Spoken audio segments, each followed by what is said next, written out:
Hello everyone and welcome to another edition of What's on My Desk.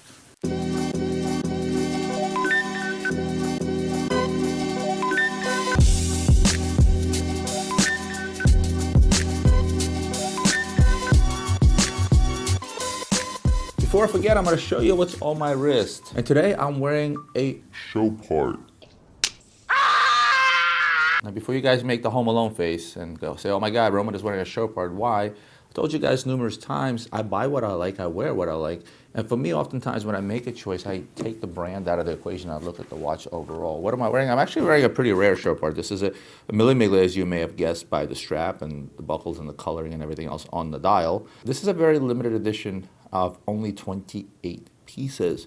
Just a plain Jane watch with time, date, and seconds. It is an automatic. As I said, limited edition of 28. Not many of these made. I personally love the combo of the black and the red. They even did it with the loop in the back.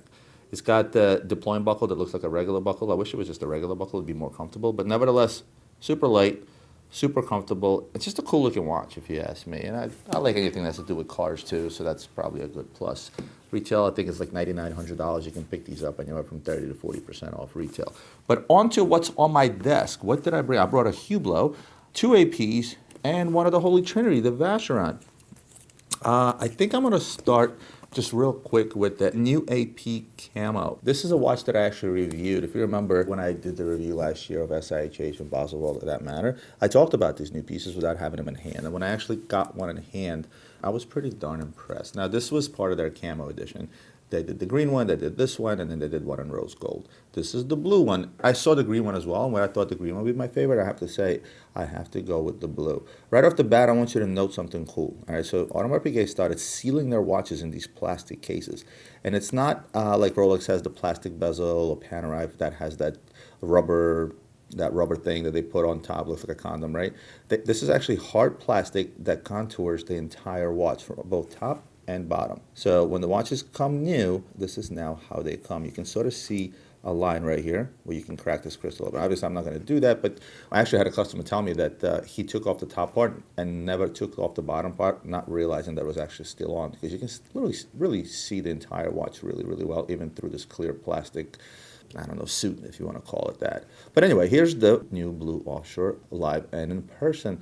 And I have to tell you, what's not to like? Obviously, me being biased towards APs, I don't think I've ever met an AP I didn't like. I really, really like this watch. I will tell you this, AP, this is definitely a bite off of Aura straps. You know, I know the guys over at Aura straps, they've been making these straps before these watches came out. Like I said, any company out there that's not paying attention to customizers that are out there, gray market dealers to see what's hot and what's not, you'd be stupid not to make your own strap that looks like this. Oh, look at that, this came off.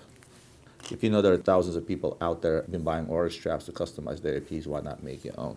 But since this top lid came off, let me show you contours of the watch. Look at that. Let me show you the true color of this bezel, and that's what makes it so striking.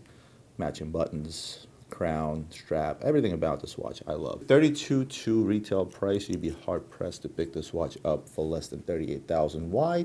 They made a limited edition of 400 pieces, and they are exclusive to the boutiques and boutiques only, and I'm fairly certain they're long sold out, along with its green counterpart as well as the rose gold. So yeah, just wanted to show you this watch. I'm super impressed with it. I love the way it looks. Let's throw it in the wrist. Look at that. That's just a gorgeous watch. I don't care what anybody says. This with a pair of jeans, out of this world. Moving right along, I did bring another AP, and that's the AP limited edition made for Sébastien Buemi, right? A Swiss race car driver. Right off the bat, this is done in an older style case, Offshore. This is made out of titanium, ceramic bezel, automatic movement. One of the things you'll note right off the bat is a lot of yellow in this dial. Why is there a lot of yellow in this dial? The answer is actually very simple. Yellow is Buemi's favorite color. So I guess they do sit down with the ambassadors and get their input on these watches. Why is the Buemi so significant? Well, not so much the Buemi edition period, but more the relationship or the involvement that Audemars Piguet has had in the racing world. So let's talk about Buemi himself. Since 2009, he's proved his worth on the motor racing tracks and around the world.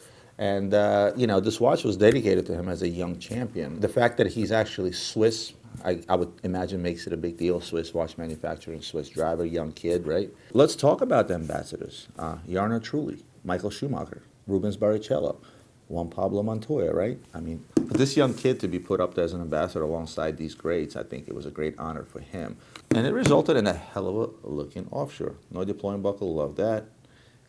Titanium, so it's actually pretty light. Rubber strap, the thicker rubber strap, very comfortable on the wrist. This is slightly smaller than the last AP.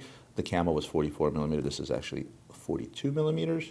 And of course, AP hasn't always been about people per se. A lot of the stuff that they made was also event-based. Let's start with the Grand Prix. Let's start with the Tour Auto, the G-Stock Classic, the Spa Classic. So lo and behold, Audemars Piguet has always been involved in the automotive world, the world of racing, and I think they've always picked great ambassadors. And I think Buemi is one of those ambassadors, and the fact that the kid is Swiss makes that a bonus, if you ask me. Right out of the gate, these things were trading in mid to high 20s, right? And today you could probably pick one up on a secondary market in that $20,000 price range. Again, the hype on some of the older limited stuff has come down. This is not as good looking of a watch as, let's say, of a Schumacher, for say, or Barrichello. So, you know, it's going to continue hovering anywhere from that $18,000 to $22,000 price range, if you ask me. Next, let's talk about a Hublot, a ladies' Hublot at that. What seemingly seems like one of those run-of-the-mill ladies' Hublots, it is not. Surprise, surprise. This is the Big Bang one-click limited edition. That's right, I said limited edition. Can you believe it? A limited Hublot. I think they made 250 of these, right? Let's see. No, I lied. They made 100. What is so special about this particular watch? Well, first of all, it's an all-carbon case. The one click refers to the fact that the straps are easily interchangeable by simply depressing this button here. So as soon as I depress that, the straps will come off. All-carbon case. It's got a carbon case while the top and the bottom plates. The middle is actually stainless steel and it's PVD. Diamond bezel and this beautiful sunburst dial. I don't know if my phone is catching that. See that? How it's kind of like moving around. Diamond sunburst dial. Overall makes it a very, very pretty watch. Watch that retails for $22,000. Can be picked up pretty much at the regular price that any Hublot's can be picked up 25 to 35% off, right? What made me bring this watch to the show? It's the accessories that it come with. There's the reason I took the strap off, and let me show you something. Where's that? Look at that. Okay, so what's cool about this watch, obviously the one-click option. So as you get this watch and to easily change it, you simply click these straps in by depressing the button. And as I'm doing this real time, you can sort of see how fast and easily that's interchangeable. And what do you end up with? You end up with a super cool look. A watch that you would definitely take to the mountains, skiing, mountain climbing, whatever it is that you do out there. And if you wish to wear a fancy watch, of course, mountain climbing, this watch kind of don't think will go hand in hand, but I really, really love the look of this watch on this additional strap. This is actually a watch I would consider actually picking up for Anna. I just think it's cool as hell. I'm not sure if she'll like it. Might be a little too loud for her with the strap, but nevertheless, a very cool watch, and this is why I brought this lady's Hublot with me. Last but not least, save the best for last, as they say. Well, Holy Trinity. You guys always talk about the Holy Trinity, and part of that Holy Trinity is Vacheron. So I chose the Day Quai de Lille, and I know I'm going to get shit for not pronouncing this correctly. This is the titanium and rose gold combination. I'm going to get into that whole combination thing in just a second. What does this watch do? It's a day. You have the day of the week, you have the date, and you also have a power reserve indicator that actually reads high and low. I kind of like that. Just a little, it's a really cool touch. This is a semi-skeletonized watch, and I say semi because you can't see all the way through it. A full skeleton watch is one you can see right through if you put it to the light, where this one you can't. And the dial, the numbers that are inside are actually painted on a dial, and the dial itself is also crystal. So the dial on this watch is crystal, as well as the crystal that goes onto the top. Now, I told you this is a combination watch. Let's talk numbers real quick before I get into it. This is around $50,000 list, and this is a watch on the secondary market pre-owned that you can pick up in the low 20s, which makes it a great deal today. Something was revolutionary about this watch, and I'll tell you what it is. So the case of the Quai de Lille, I don't know how to pronounce it properly, was new ground for Vacheron because it featured a modular construction that contained 9 pieces that fit onto the inner case with the support plate that contains the movement. 2 flanks, 2 lugs, 2 inner lug pieces, bezel, crown, and case back, which obviously opened up the door to the little thing. If you guys remember, Vacheron did back in the day, you could customize your own watch. Of course, originally they jacked up the price by like 20% if you were to customize your watch, but then they kind of came down and made it a lot closer to the retail price of the actual watch. That took about a year to realize that you shouldn't really charge a markup for that. Which means you can go to Vacheron and you could actually build this watch whichever way you see fit. And you'll notice that this watch was built in a titanium and rose gold case. But literally, you could go to them and say, make this titanium, make this piece gold, make this piece titanium again, make the lugs this, make the lugs that, because again, this watch is actually modular. Real quick about the movement, it's VC's own caliber 2475, and the first time we saw that movement was in the 250th anniversary Jubilee, if you remember. When Vacheron came out with this watch, this was very avant-garde. Remember the skeleton retrograde in platinum for 247. This was back in 2002, and this is when Vacheron sort of started going a bit more avant-garde. They made the masks, they made the other watch, the Sputnik, for the Russian market, and this was also around the time where Richard Mille came about in 2002, and he was making avant-garde pieces, avant-garde technical innovations and things of that nature. Not to say that Vacheron jumped on a bandwagon of Richard Mille, I'm just saying those were the times in the industry, again, around the time when I was just starting out.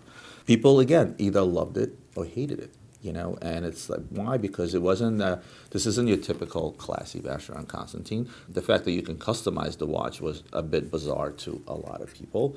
They used all the materials under the sun, gold, palladium, titanium. You can make this watch whichever way you want it to, right? And this was a bit bizarre to some people as well, because your typical Vacheron Constantine customer at the time was someone that was very conservative, somebody that obviously appreciated the history behind Vacheron, the oldest running company out there, right?